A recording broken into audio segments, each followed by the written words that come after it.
Sans plus tarder, je nous invite à lire 3 portions des Écritures. Et je vais lire avec mon frère l'interprète. Nous lisons d'abord Juges chapitre 13. Notre lecture va du 1er au 5e verset.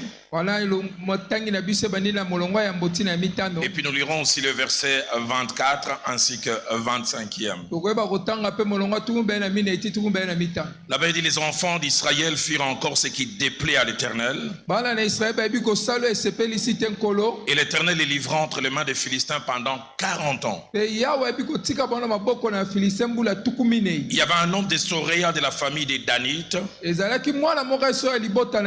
et qui s'appelait Manoach. Sa femme était stérile et n'enfantait pas. Un ange de l'Éternel apparut à la femme et lui dit: voici, tu es stérile et tu n'as point d'enfant. Tu deviendras enceinte et tu enfanteras un fils. Maintenant, prends bien garde. Ne bois ni vin ni liqueur forte et ne mange rien d'impur, car tu vas devenir enceinte et tu enfanteras un fils. Les rasoirs ne passera point sur sa tête, parce que cet enfant sera consacré à Dieu dès le ventre de sa mère. Et soulignez la fin. Soulignez la fin. Ce sera lui qui commencera à délivrer Israël de la main des Philistins. 24-25. La femme enfanta un fils et lui donna le nom de Samson. L'enfant grandit et l'Éternel le bénit. Et l'esprit de l'Éternel commença à l'agiter, à Makéné Dan, entre Tsoréa et Escataol. Deuxième passage, c'est Juges au chapitre 16. Nous lisons en 3 temps du 1er au 4e verset, du 16 au 21, et puis de 28 à 30. Samson partit pour Gaza. Il vit une femme prostituée et il entra chez elle. On dit aux gens de Gaza: Samson est arrivé ici. Et ils environnèrent et s'étaient en embuscade toute la nuit à la porte de la ville. Tous restèrent tranquilles toute la nuit, disant: au point du jour, nous les tuerons.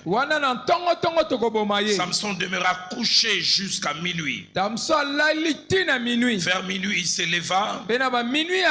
Il saisit les battants de la porte de la ville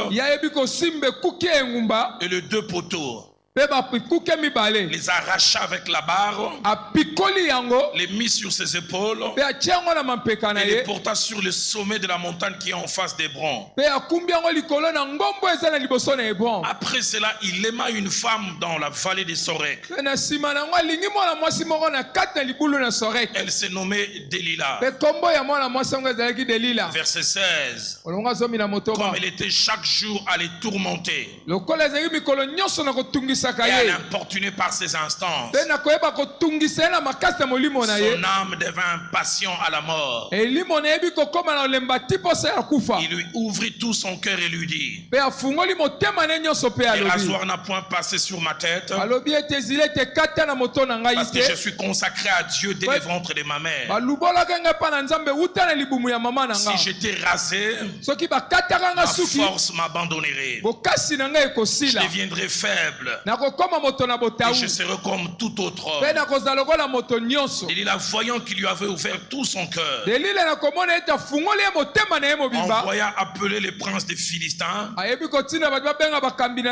leur fit dire: montez cette fois, car il m'a ouvert tout son cœur. Et les princes des Philistins montèrent vers elle et apportèrent l'argent dans leurs mains. Elle endormit sur ses genoux genoux, ayant appelé un homme, elle rasa les 7 tresses de la tête de Samson et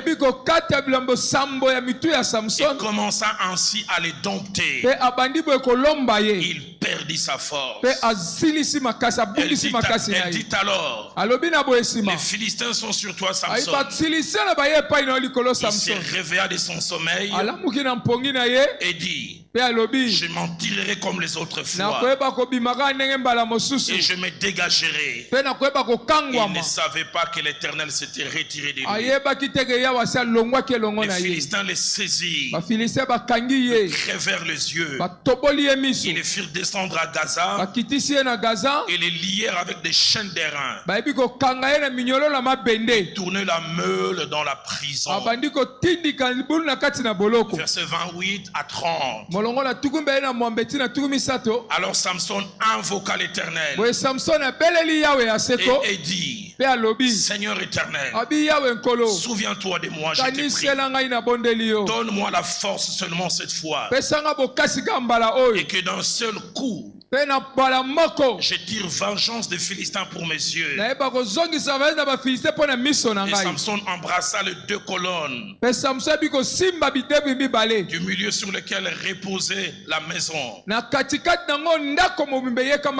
il s'appuya contre elle. L'une était à sa droite et l'autre à sa gauche. Samson dit que je meurs avec les Philistins. Il se pencha fortement et la maison tomba sur les princes et sur tout le peuple qui était. Ce qu'il fit périr à sa mort furent plus nombreux que ceux qu'il avait tués pendant toute sa vie.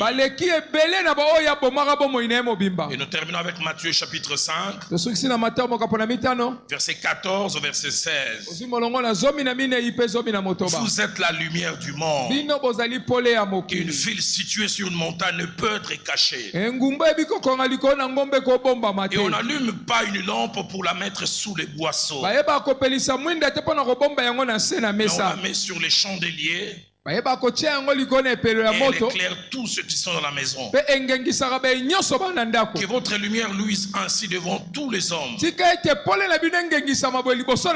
afin qu'ils voient vos bonnes œuvres et qu'ils glorifient votre Père qui est dans les cieux.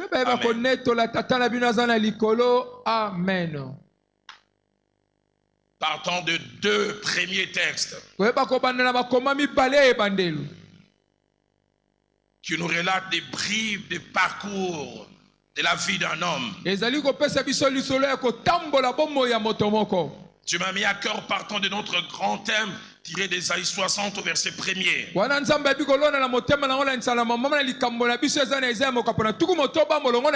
Lève-toi, sois éclairé. Parlez sur les sous-thèmes. Samson, un faux héros à ne pas imiter. Samson, un faux héros à ne pas imiter. Après ce message, je lancerai un double appel. Et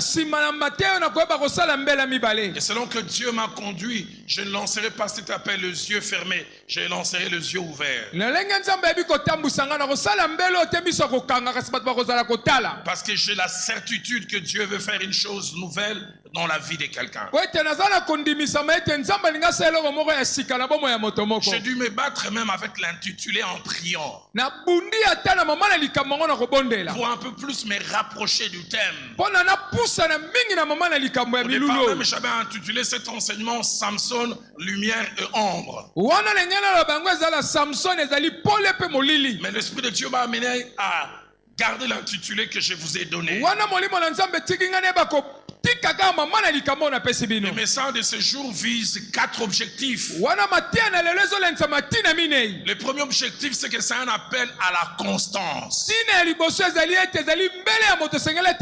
Un appel à la constance et à la stabilité dans notre marche avec Dieu. Car comme nous le verrons, Samson, tout en étant équipé par Dieu de l'esprit pour faire des exploits comme jamais homme n'a fait.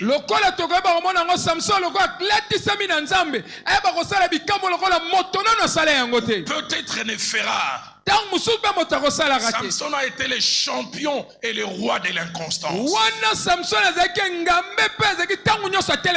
Une étude de sa vie nous amène à 3 conclusions. La première, c'est que Samson peut vous inspirer le matin et le soir il vous déçoit.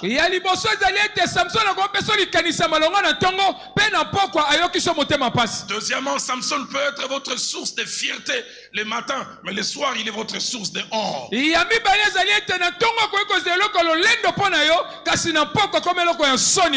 Troisième conclusion qu'on voit en étudiant la vie de Samson. Samson n'était pas équilibré. Il avait des hauts très hauts.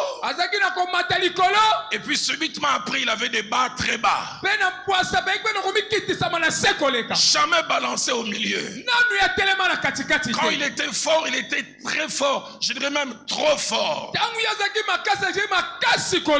Et quand il était faible, il était très faible. Que dis-je? Très très faible.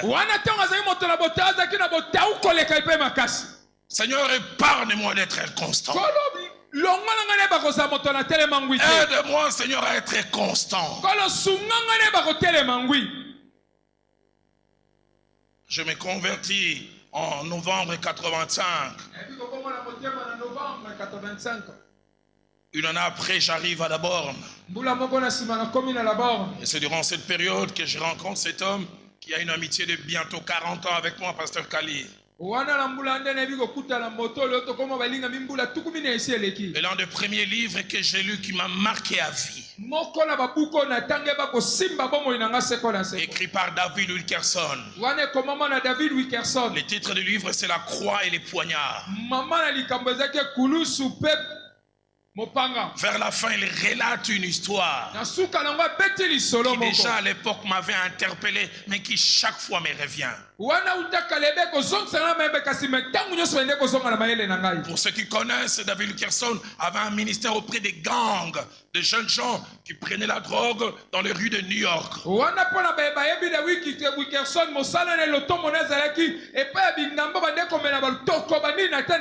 Et il touchait beaucoup de jeunes gens américains mais d'origine portoricaine.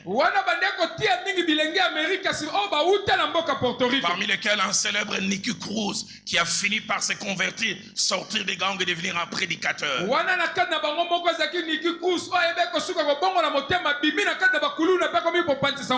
Et Nicky Cruz avait un ami qui s'appelait Israël Narvaez. Israël, à 20 ans, c'était le plus grand gang craint parce qu'il avait commencé à régner dans la rue depuis 14 ans. Il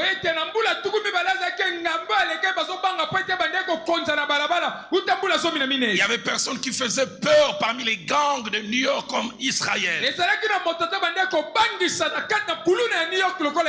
Un jour, accompagné de Nicky Cruz, David Wilkerson est venu, il a prêché la parole à ces jeunes gens.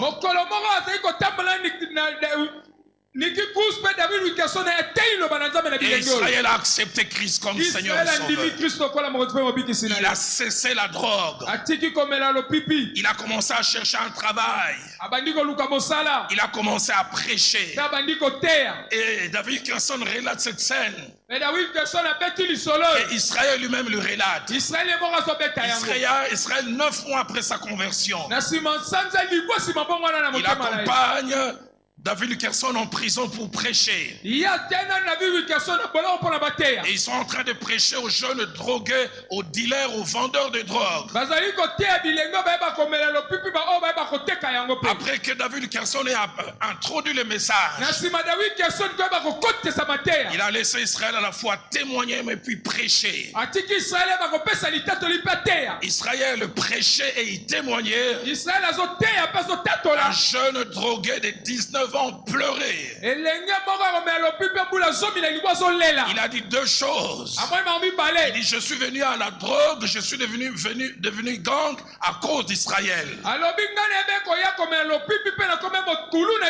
C'était ma source d'inspiration toute ma vie. Je voulais faire peur comme lui. quand je vois mon modèle se convertir, je dis, il est possible que moi aussi je me convertisse. Dieu peut réellement changer les gens. Dieu peut réellement changer les gens.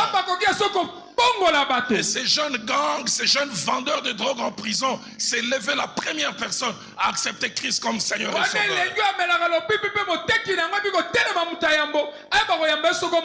Ceux qui étaient en prison commençaient à témoigner comment durant 3 mois, il a radicalement changé.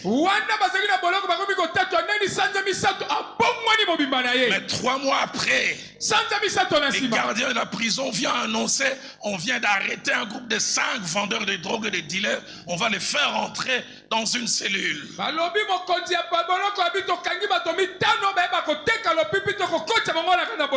Et qui ce jeune homme retrouve? Israël parmi les 5.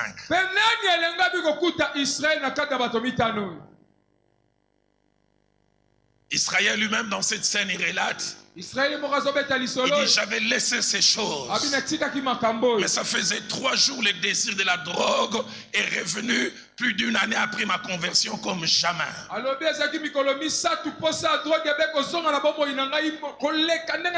Il dit, j'ai résisté le premier, le 2e jour. Le 3e mois qui avait dit que j'ai laissé ces choses, j'ai dit, je vais aller goûter seulement 1 fois. Et les jours où il va goûter, à peine il goûte, la police vient, on les arrête. Et le même jeune homme qui 3 mois avait vu Israël avait dit, il est possible qu'on se convertisse. Quand il a vu Israël revenir menotté et sentant les chanvres, il a simplement dit, donc c'est impossible de se convertir.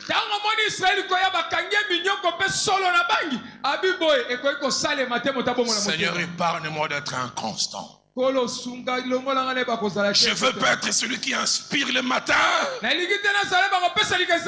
le soir déçoit. Je ne vais pas pour mes enfants être un mari qui inspire et le soir déçoit. 6 mois avant mon mariage, le frère Jacques-André Vernon m'appelle dans son bureau. Il me donne un cours condensé sur le mariage. Il m'a dit, c'est France depuis 30 ans, mais ça reste dans mon disque dur. Il a dit, un père peut espérer penser qu'il a réussi son mariage. Quand s'il a des enfants filles, ses enfants se mettent à prier en disant, lorsqu'il a des enfants filles, ses filles se mettent à prier en disant, Seigneur, donne-moi un mari comme j'ai vu papa l'être pour maman. Il dit, une femme peut estimer qu'elle a réussi son mariage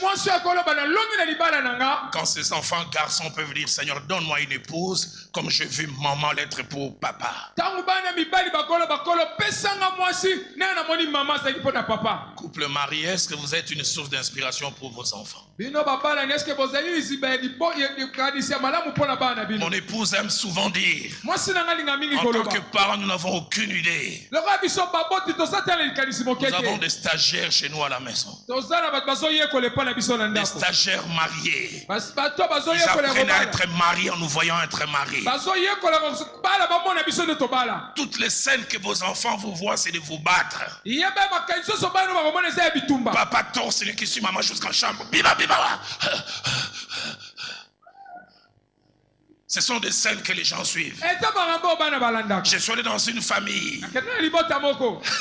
Les jeunes hommes m'ont dit, pasteur, papa et maman, je n'ai rien contre ces 2 personnages. Nous les appelons Maman Kalunga et Vue de loin. Pourquoi? Ils disent, ce sont des acteurs de théâtre. Il dit, nous qui vivons avec eux 24 heures, nous voyons, ils ne se parlent pas, ils se boudent. Mais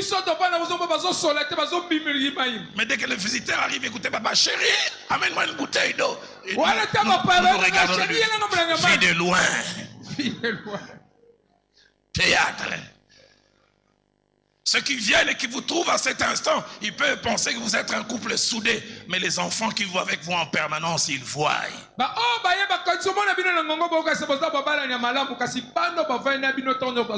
Que des enfants qui disent, si le mariage c'est ce que je vois entre papa et maman, j'en veux pas.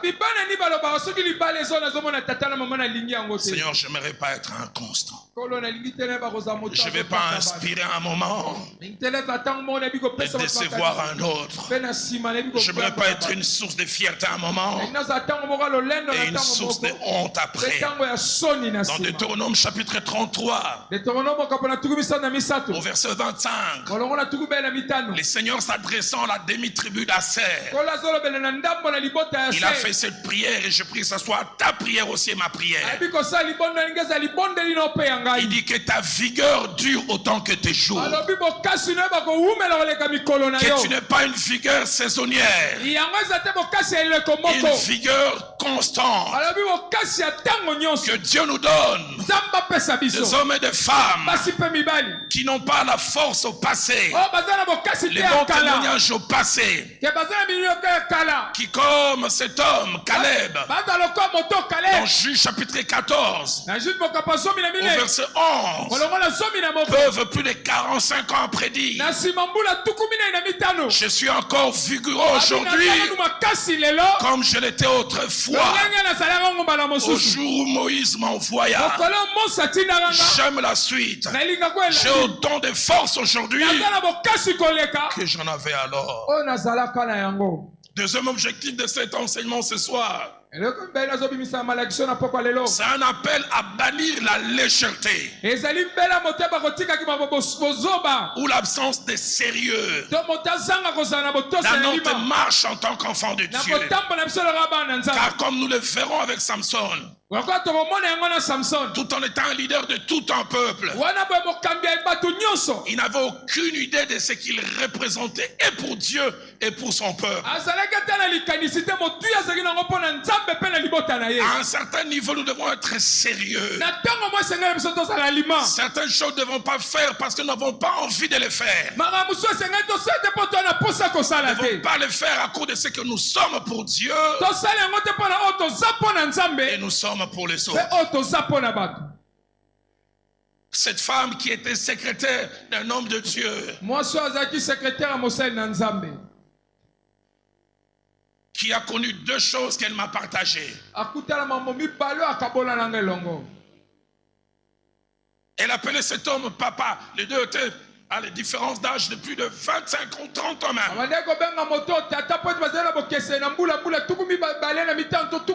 Elle a travaillé comme sa secrétaire plusieurs années. Elle disait, les respectant. Elle m'a dit, papa, j'ai respecté cet homme avec R majuscule. Mais il dit, deux événements ont tué mon respect. La première fois, je rentre dans son bureau.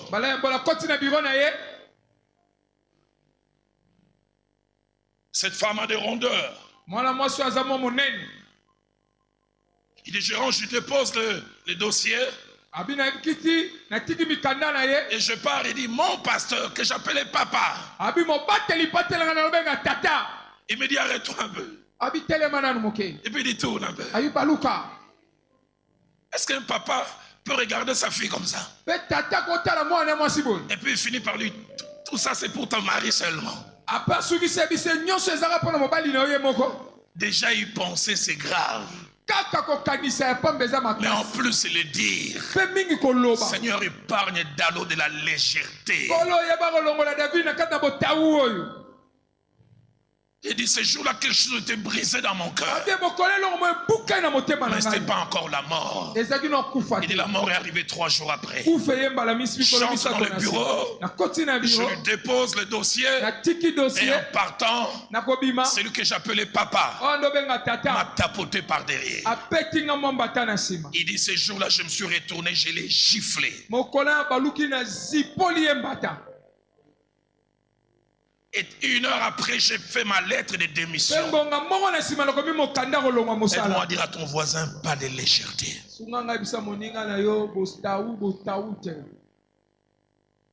Et Samson, c'était le champion de la légèreté. Nous le verrons tout à l'heure. Appelé à être un naziréen. Mais facilement, il peut aller dans la maison d'une prostituée. Toi, consacré à Dieu, qu'est-ce que tu fais à cet endroit? Et quand je parle de légèreté, l'Esprit de Dieu me l'a placé à cœur. Il y a deux sortes de légèreté. Il y a des légèretés ouvertes, connues. Mais il y a une légèreté cachée. Enfant de Dieu, homme de Dieu, leader spirituel que les gens respectent. Qui êtes-vous loin des regards des gens? Qui êtes-vous loin des regards des gens? Il y a des personnes dures, exigeantes en public. Mais qui êtes-vous loin des regards des gens? Le frère Jacques-André Verneau disait ce que nous sommes réellement. C'est ce que nous sommes quand aucun regard nous contrôle.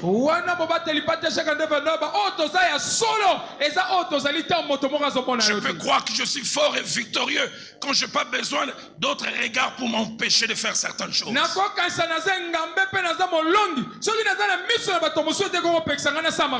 Je n'ai pas prêché dans une ville en Amérique du Nord. Entre guillemets, un grand de Kinshasa m'avait précédé 3 semaines avant. Le pasteur qui m'a accueilli me dit, Dalo, si tu es mon frère, ne l'invite plus dans ton église. Il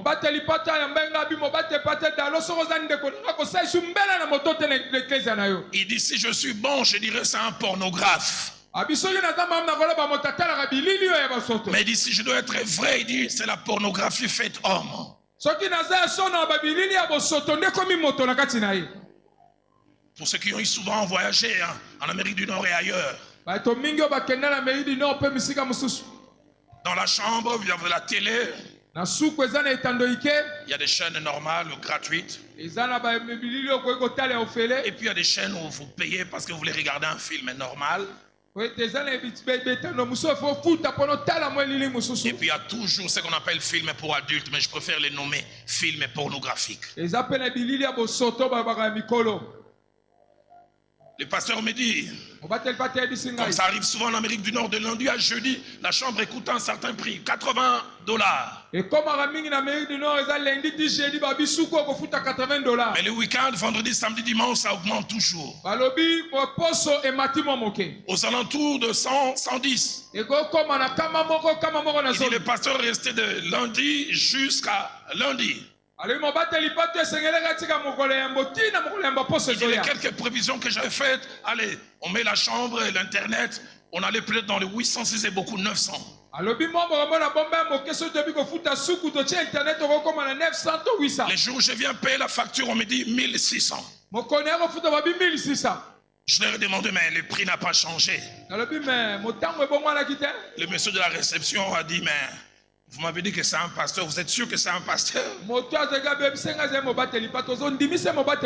Il a dit, voilà, on va imprimer par l'ordinateur toutes ces consommations en termes de films. Lundi de 22h à 3h du matin, il a regardé 8 films. Et le même rythme jusqu'à vendredi. Et ce qui a choqué mon ami là, il a dit, c'est que samedi je lui ai proposé, viens faire un enseignement au serviteur de Dieu. Il dit, je vais me concentrer en prière. Et le fameux jour de la concentration en prière, on verra après, de 8h jusqu'à 14h, il en a regardé 10 concentrations en prière.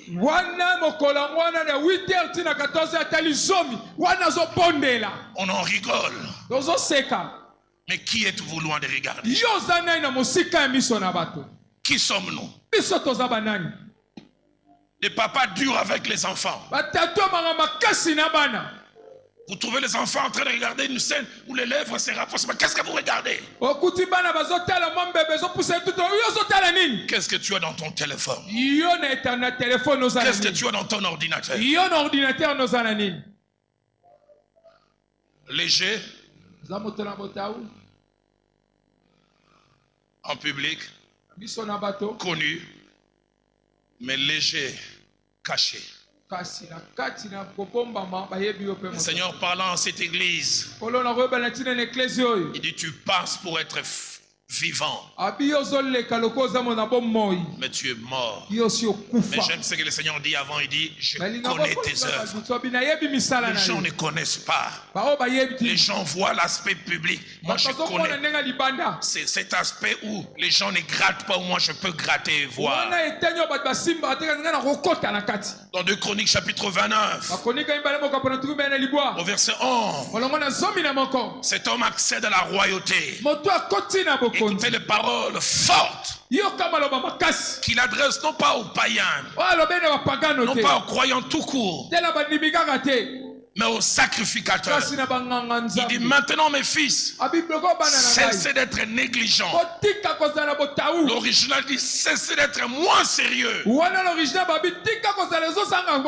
Car vous avez été choisis par l'Éternel pour vous tenir devant lui, pour être ses serviteurs et pour lui offrir de parfum. Dans Ephésiens chapitre 5 au verset 15e, pour l'écrivain, ses contemporains leur dira, pour l'écrivain, aux gens de son époque leur dira, prenez donc garde de vous conduire avec circonspection, non comme des insensés, mais comme des sages. La version français courant dit, prenez bien garde à votre manière de vivre. Ne vous conduisez pas comme des ignorants, mais comme des sages. Troisième objectif de cet enseignement, c'est un appel et un rappel à la discipline. Un appel et un rappel à la discipline. Quand je parle de discipline, je parle de l'imposition de certaines règles de conduite. Faites des privations, des choses qu'on se refuse de faire. Non pas parce qu'on n'a pas envie de le faire, mais parce qu'on ne doit pas le faire. Mais deuxième aspect de la discipline, règle de conduite faite aussi d'imposition. Des choses qu'on s'oblige de faire. Non pas parce qu'on a envie de le faire, mais parce qu'on doit le faire. Et nous le verrons tout à l'heure à la conclusion. Samson, c'est aussi le roi de l'indiscipline. Le roi de l'indiscipline. Nous le verrons, il sait que c'est un naziréen. Et un naziréen ne doit pas toucher un corps de mort. Mais le voilà en train de toucher le cadavre d'un lion. Pour toutes sortes de raisons. J'ouvre une parenthèse pour dire déjà à ce niveau quelques vérités en rapport avec la discipline. 4 rapidement. La première vérité en rapport avec la discipline. Pour réussir dans la vie en général, dans la vie chrétienne et surtout dans les ministères, la discipline n'est pas une option, elle est une obligation. Je voudrais insister. Elle n'est pas une option si tu veux, si tu peux, si tu trouves bon. Elle est une obligation. Deuxième chose, attaché à la discipline. La discipline coûte toujours à celui ou à celle qui la pratique. La discipline n'est pas bon marché. Elle coûte. 1 Corinthiens chapitre 9 au verset 27, l'apôtre dit je traite durement mon corps Je le tiens assujetti. Ça coûte d'être discipliné. Ça coûte de ne pas faire certaines choses. Et ça coûte des fois de s'imposer des choses. Troisième et avant-dernière vérité. Attache à la discipline. Autant elle coûte, autant elle rapporte. Si elle ne rapporte pas maintenant, elle finit toujours par rapporter.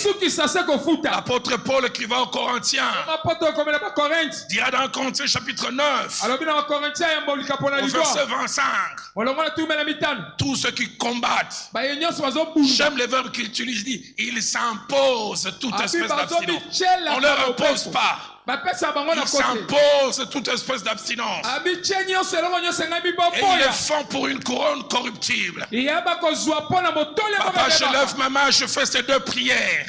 S'il y a un discipliné, une disciplinée, qu'elle reste et qu'il reste. Mais je lève aussi ma main. S'il y a quelqu'un qui avait la discipline et qui l'a perdue, qu'il ou qu'elle la retrouve. Quatrième et dernière vérité attachée à la discipline. Elle est faite de deux sortes de choses et j'ai parlé de ça. C'est qu'on s'évite de faire. C'est qu'on s'évite de faire. Et deuxièmement, c'est qu'on s'impose de faire. Dans Job 31, au verset 1er, écoutez ce que Job dit. Il dit, j'ai fait un pacte avec monsieur. Je n'arrêterai pas mon regard sur une vierge. Non, je ne vais pas m'empêcher de regarder une vierge, non parce que je n'ai pas envie. Mais je dis, je ne le ferai pas. Et ce soir, j'ai prié. Un ex discipliné à redevenir un futur discipliné.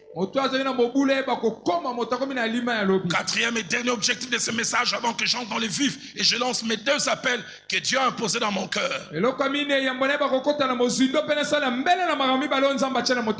un appel, mais aussi un rappel au sujet de la valeur que Dieu nous donne aux yeux des autres. Cette valeur, des fois, on ne l'a pas du coup.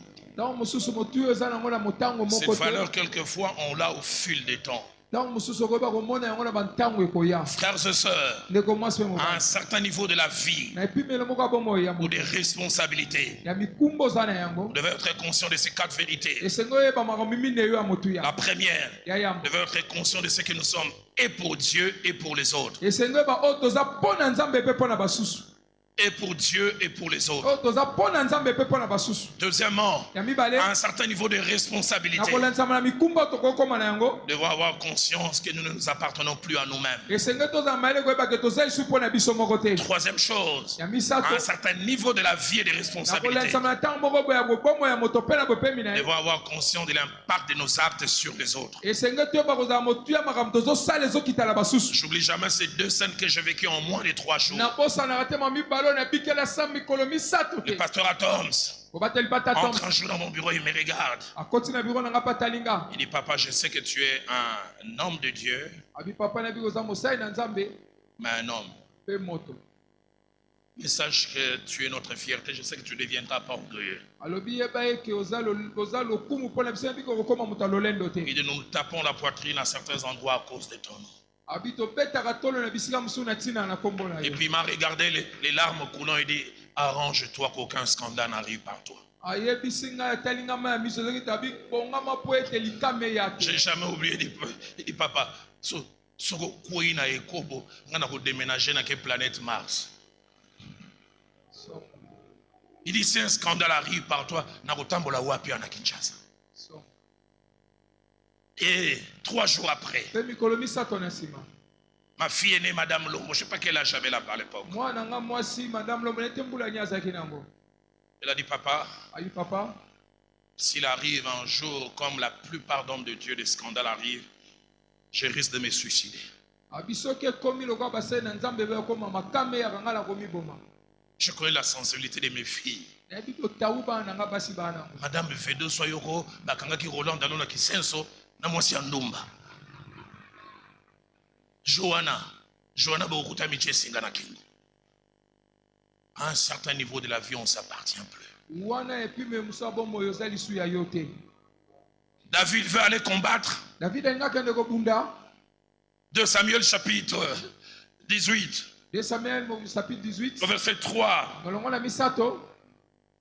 Le peuple vient lui dire, tu ne sortiras point. Car si nous prenons la fuite dans ces combats, ce n'est pas sur nous que l'attention se portera. Écoutez ce qu'on lui ajoute. Quand la moitié d'entre nous succomberait, on n'y ferait pas attention. Mais écoutez la fin. Mais toi, tu es comme 10 000 de nous.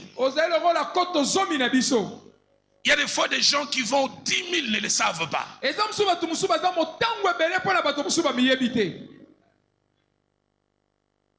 David, si nous mourons aux yeux des gens, c'est une personne. Mais si c'est toi, et là je me retourne vers vous. J'ai découvert depuis un certain temps, j'en parlais au pasteur Kali. Des jeunes prédicateurs ici, quand je les suis, je dis waouh. Je disais à maman Viviane, je dis papa Kali a une pépinière de qualité.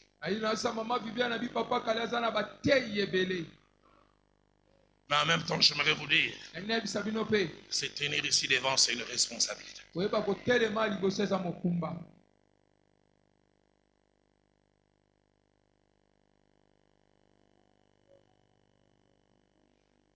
Venir ici dire des bonnes choses et descendre et vivre une autre vie dilue tout ce que nous avons dit. La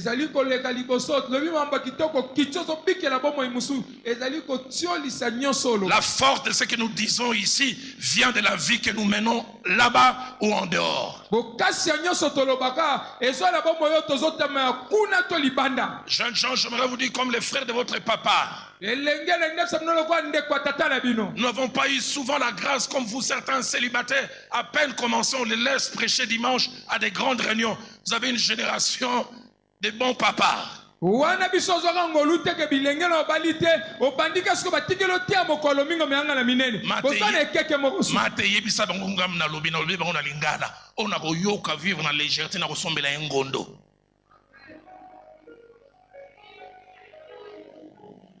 Aidez-moi à dire à votre voisin, dit papa, dis-le en lingala. Change de voisin, dit ngondo ya munene. Et si tu es assis à côté de l'un des abino,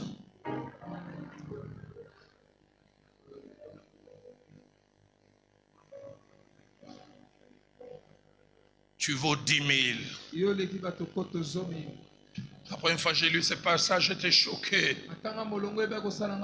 Galates chapitre 2, verset 13. L'apôtre Paul est obligé de blâmer Céphas ou Pierre. Pourquoi? Il explique. Il dit avec lui, les autres aussi usèrent de dissimulation. Il dit en sorte que Barnabas même fut entraîné par leur hypocrisie.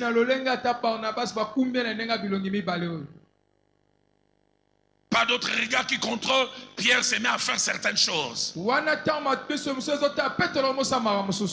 Et quand il voit Paul et les autres arriver, il change. La gravité de la chose, Paul le fait ressortir à 2 niveaux. Il dit avec lui, d'autres useurs aussi de dissimulation. Il y a des choses quand les leaders les font, les autres disent c'est faisable. Mais la deuxième des choses la plus grave, et là j'aimerais dire au Céphas, au Pierre que nous sommes, il y a des choses que les Barnabas feront parce qu'ils nous voient faire. Barnabas a dit si ceux qui ont marché avec Jésus font ça, c'est que c'est faisable. Alors je prie que s'il y a un Barnabas qui tombe, qui dévie par lui-même, qui dévie pas parce que moi un aîné, je l'ai amené dans cette direction.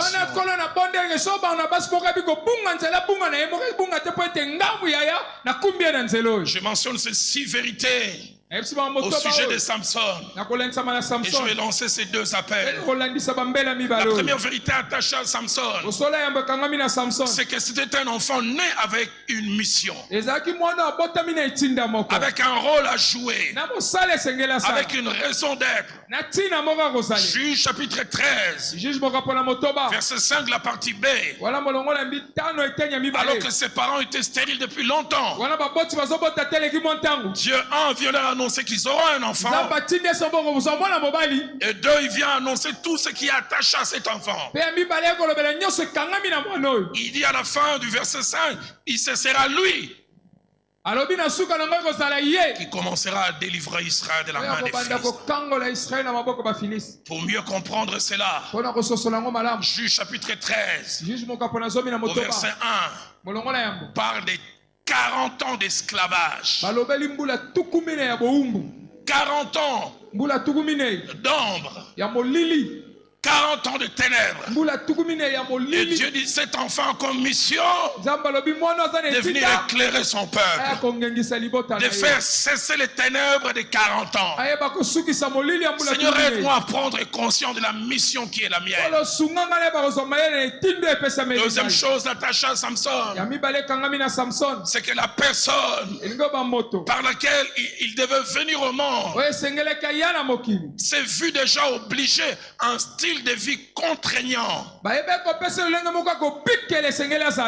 être le canal par lequel cet enfant a une grande mission allait venir.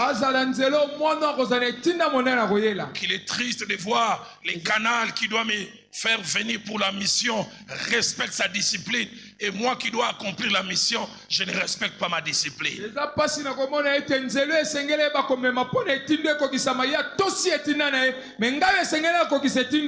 À cette femme qui vivait normalement, l'ange vient dire dans Juge 13, verset 4, maintenant prends bien garde, ne bois ni vin, ni liqueur forte, ne mange rien d'impur. Régime alimentaire changé, style de vie changé, non pas pour elle, mais pour la lumière qu'elle porte. Le verset 13-14 ajoute, l'ange de l'Éternel répondit à Manoach, la femme s'abstiendra de tout ce qui lui a été dit. Elle ne goûtera aucun produit de la vigne. Elle ne boira ni vin, ni liqueur forte. Elle ne mangera rien d'impur. Elle observera tout ce que je lui ai prescrit. Troisième chose attachée à Samson, c'est que cet enfant était appelé à être un Naziréen. Nombre chapitre 6, du 1er au 21e verset, nous montre c'est quoi un Naziréen. Un homme spécial aux yeux de Dieu, appelé à mener une vie sobre, mettant des choses de côté. Juge chapitre 3, au verset 5 dit, le rasoir ne passera point sur sa tête. J'aime ce que l'ange dit, parce que cet enfant sera consacré à Dieu dès le ventre de sa mère. Le mot consacré veut dire mis à part, cheval non partant. Seigneur, aide-nous à prendre conscience que nous sommes consacrés, mis à part, appelés à ne pas faire comme tout le monde, même si on peut ressentir les mêmes attractions que tout le monde. Aide-moi à savoir que je suis un mis à part. Quatrième chose, attaché à Samson, et c'est là le nœud de mon message, c'est qu'à sa naissance, ses parents, sous l'inspiration, lui ont donné un nom rare à l'époque. Et ça même c'est la première fois. Mais un nom attaché à son appel et à sa mission. Les parents décident de l'appeler Samson. En hébreu, Shimshon. Samson, Shimshon en hébreu, Samson, Shimshon na Bible veut dire petit soleil. Petit soleil. Mais la pensée, c'est le petit soleil qui tire sa lumière du grand soleil. Mais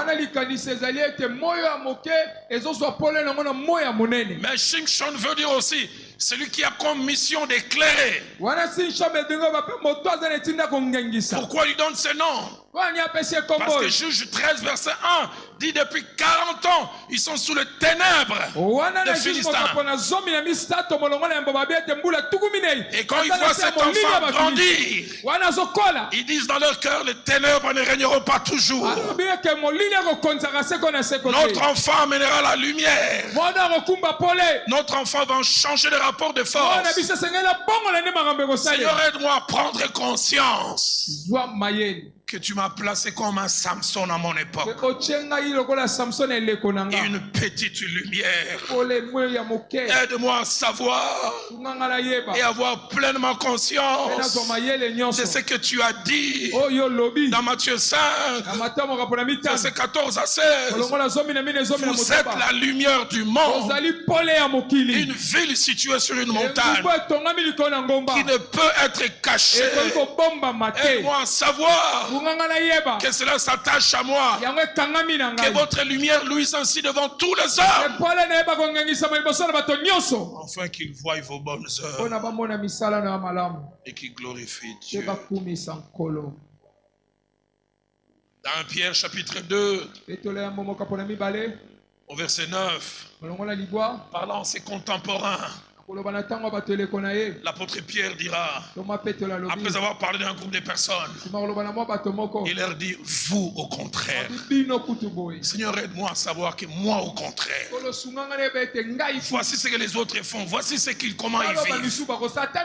Mais vous au contraire, vous êtes une race élue, un sacerdoce royal, une nation sainte, un peuple acquis, afin que vous annonciez les vertus de celui qui vous a appelé des ténèbres à son admirable lumière. Papa Kali, je suis en 2003. Je viens de centre-ville. Vers 17h30, je devais rentrer à l'Ipen, j'habitais sur Masikita. Il y avait à partir de l'entrée météo jusqu'à Delvaux des sortes d'embouteillages dont nous, Congolais, on a des doctorats. Embouteillage inutile, créé souvent par l'impatience. Et pour quitter l'entrée de Delvaux, quitter l'entrée de météo, jusqu'à l'entrée là de Delvaux, je suis resté 45 minutes parce que j'étais dans la bande officielle. Mais j'ai vu les gens qui avaient créé la deuxième et la troisième. Ils me dépassaient et puis ils disparaissaient même à l'horizon. 45 minutes après, j'ai dit, mais attends, moi en Nzambe, peu Moussa en Nzambe, quand même Yumate. J'ai jamais oublié. Je sors des rangs. Je dépasse la première personne, la deuxième. Une maman me klaxonne, papa. Elle me dit deux choses. Elle dit, pasteur Dalo, toi aussi. J'ai jamais oublié la deuxième chose. Elle dit, toi, je vais t'accuser chez Jésus.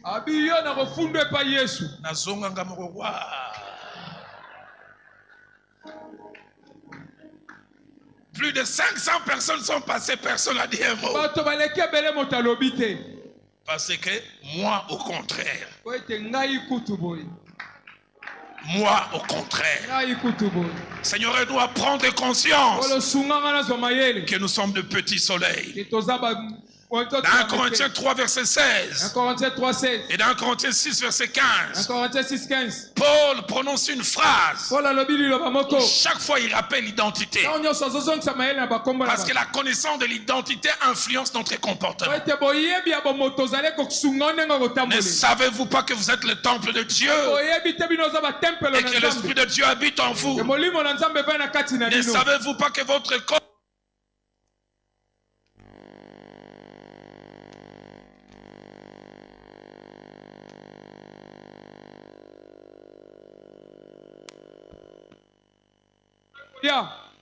Cinquième et avant-dernière chose, c'est que Samson, non seulement qu'il avait été équipé merveilleusement par Dieu, mais il a connu un début merveilleux.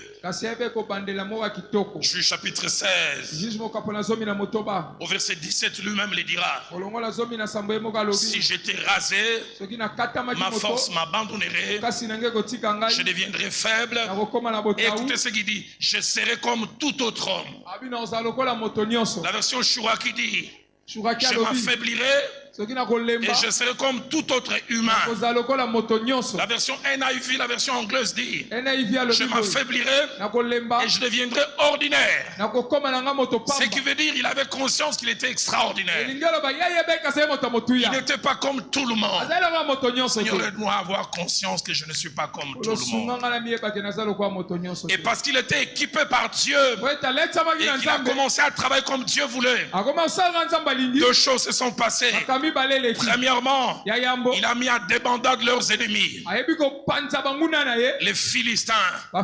Deuxièmement, à cause de son rôle de lumière, Shimshon, la fierté est revenue du côté de son peuple.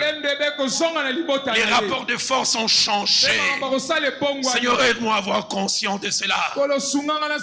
Juge chapitre 16, au verset 24, les Philistins eux-mêmes témoigneront. Ils diront: celui qui ravageait notre pays et qui multipliait nos morts, celui qui ravageait notre pays. La version Darby dit: les dévastateurs de notre pays.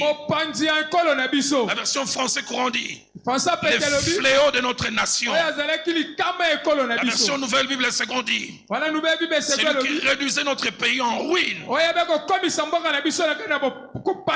Et dernière des choses, et je termine par là, celui qui était appelé à briller, à être la grande lumière, était un faux héros, un héros saisonnier, un champion éphémère. Parce que premier défaut, il était léger, irréfléchi, inconséquent.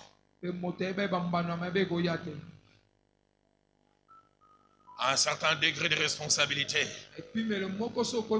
on doit voir les démons cachés dans nos actes d'aujourd'hui. Si j'ai dit ça, si j'ai fait ça, ça va m'amener où? Proverbe 16, verset 20 dit: celui qui réfléchit sur les choses trouve le bonheur. Deuxième grand défaut de Samson, le petit soleil suscité par Dieu. Il manquait de discipline et de vision. Il avait la vision du court terme. Il n'avait pas la vision du long terme. Seigneur, aide-moi à avoir la vision du long terme. Oh, dans la tentation de Jésus dans Matthieu 4, au début de sa marche, le diable a voulu lui proposer la satisfaction de besoins de court terme. Mais lui, il voit le long terme. Aide-moi à avoir la vision du long terme. Troisième défaut, attaché à ces héros appelés être le soleil de toute une nation. Il oubliait souvent qui il était. Il était la lampe, la lumière de tout un peuple. Quatrième, il agissait souvent en insensé. Il agissait souvent en insensé. Souvent. Juge 16, 1, il va chez une femme étrangère. Juge 16, 4, il va encore aimer une femme étrangère. Proverbe chapitre 14, au verset 9 dit: les insensés se font un jeu du péché. Un jeu du péché, ils jouent avec le péché. Cinquième et avant-dernière chose, attaché à Samson, il avait souvent comme Un autre futur héros. Tendance à avoir une sagesse tardive. La sagesse est bonne. Mais la sagesse que l'on a quand on a les yeux crevés ne nous sert quelquefois à rien. J'aimerais dire à quelqu'un, n'attends pas d'avoir les yeux crevés de tourner la meule au pays des Philistins pour devenir sage.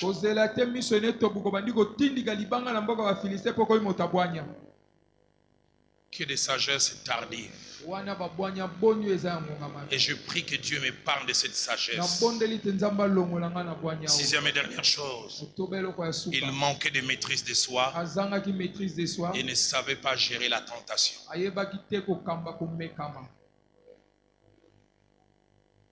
Faux héros qui ne savait pas gérer la tentation. Juge chapitre 16, verset 1, on l'avait dit, il vit une prostituée. Attiré.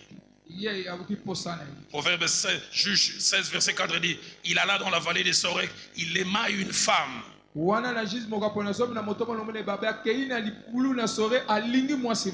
25, verset 28 dit, verset 28 dit, comme une ville forcée et sans muraille, ainsi est l'homme qui n'est pas maître de lui-même. On présente la maîtrise de soi comme une protection. Samson, un faux héros. Alors que les musiciens prennent place, je conclue. Samson, il a eu une fin mitigée. Difficile à qualifier. Juge 16, 22. Nous montre qu'au soir de sa vie, il a retrouvé sa consécration quand ses cheveux ont repoussé. Juge 16, 28. Montre même qu'il a fait une prière que Dieu a exaucée. En demandant à Dieu, permets-moi cette fois-ci de me venger de mes ennemis et de mes yeux. Juge 16, verset 30. Il avait dit même, il a tué plus de gens en ces derniers jours de sa vie que pendant toute sa mission. Mais vous savez quoi? Malgré cette victoire, son pays est resté dans le noir. Il a touché les deux colonnes. Des centaines, peut-être des milliers sont tombés.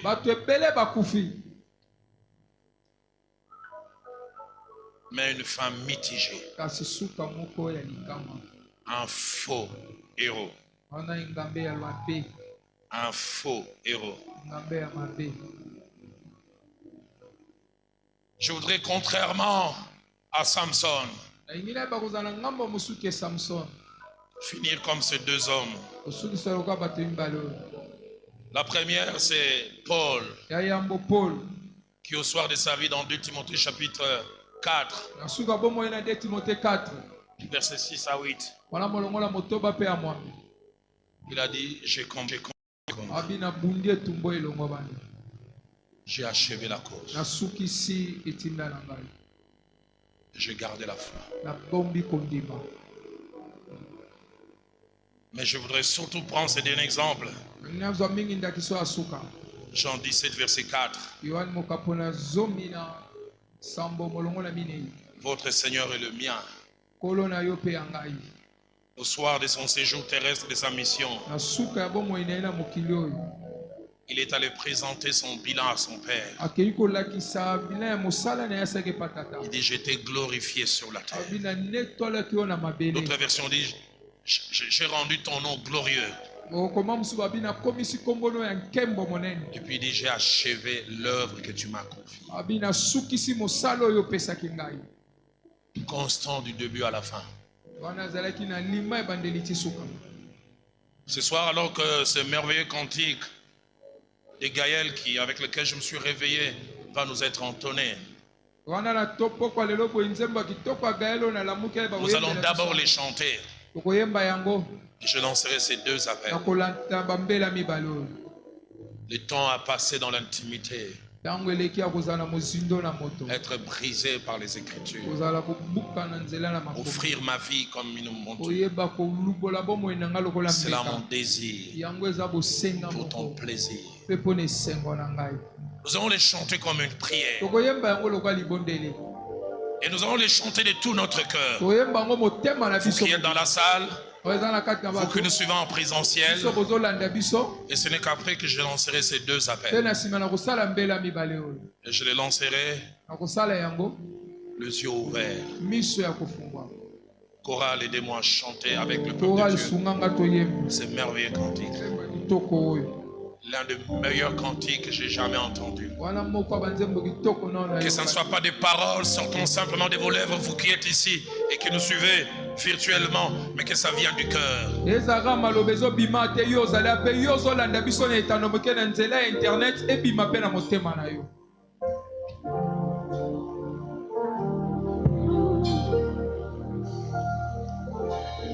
Et quand à passer dans l'intimité, les sages d'écouter pour l'éternité, être brisé par les Écritures, offrir ma vie comme une monture, c'est là mon désir pour ton plaisir, c'est pourquoi je viens.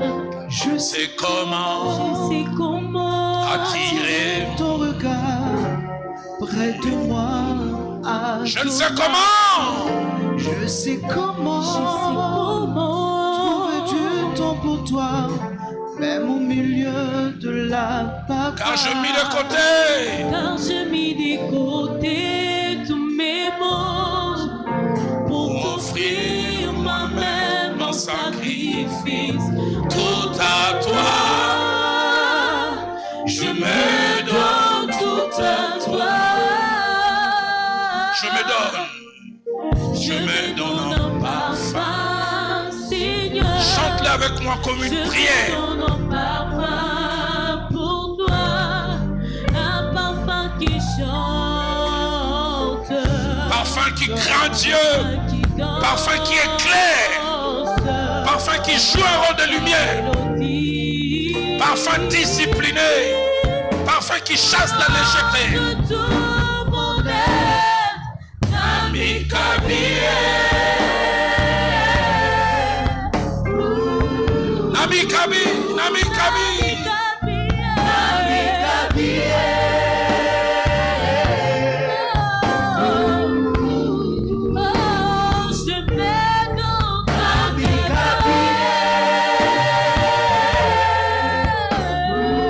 Veux-tu le crier avec moi, Nami Kabie, Nami Kabie?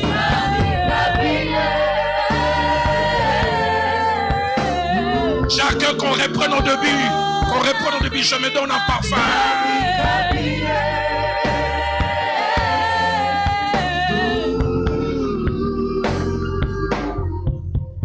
Je me donne un parfum.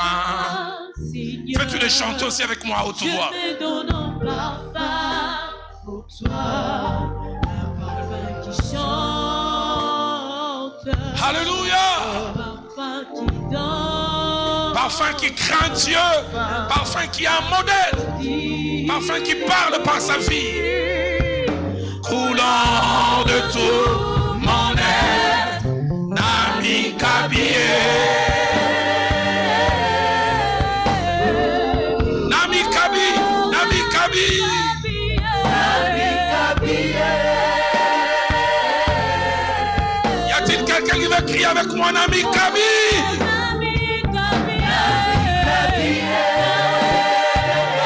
Alors dis avec moi, Swanga, Swanga, Swanga.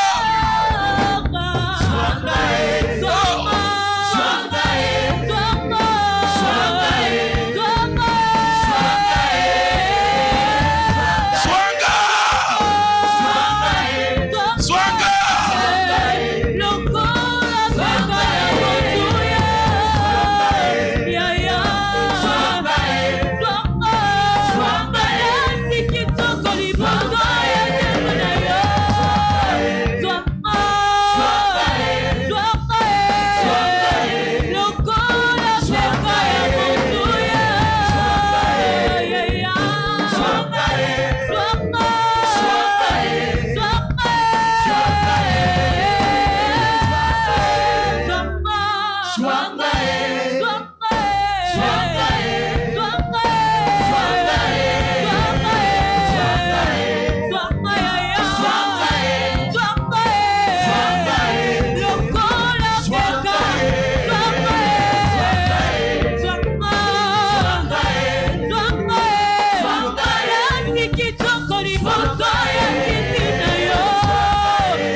le plus merveilleux chant de la chrétienté que nous allons chanter juste un peu, puis je lancerai l'appel et j'inviterai mon distingué confrère Papa Kali à venir prier. A été composé par une jeune dame. À l'époque elle a composé, on dit qu'il avait 38 ans. Né dans une famille chrétienne.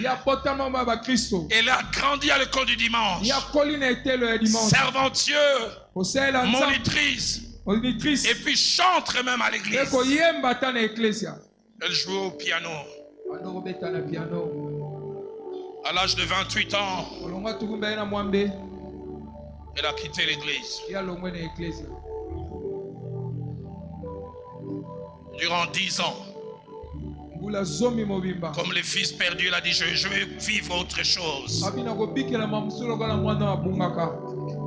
Le pasteur Vernon disait toujours, tout celui qui a réellement goûté Dieu, le péché n'a pas la même saveur. Tu peux faire semblant, mais au fond, il y a toujours une amertume. Mais je n'ai jamais oublié cette belle phrase que le pasteur Vernon a dit. Pour tous ceux et toutes celles qui s'attachent à Dieu, quand ils commencent à s'éloigner de lui, Dieu s'arrange de placer dans leur poche le billet retour. Afin qu'aussi loin ils vont s'éloigner, quand ils auront le désir de vouloir rentrer, qu'ils trouvent dans leur poche le pouvoir de rentrer.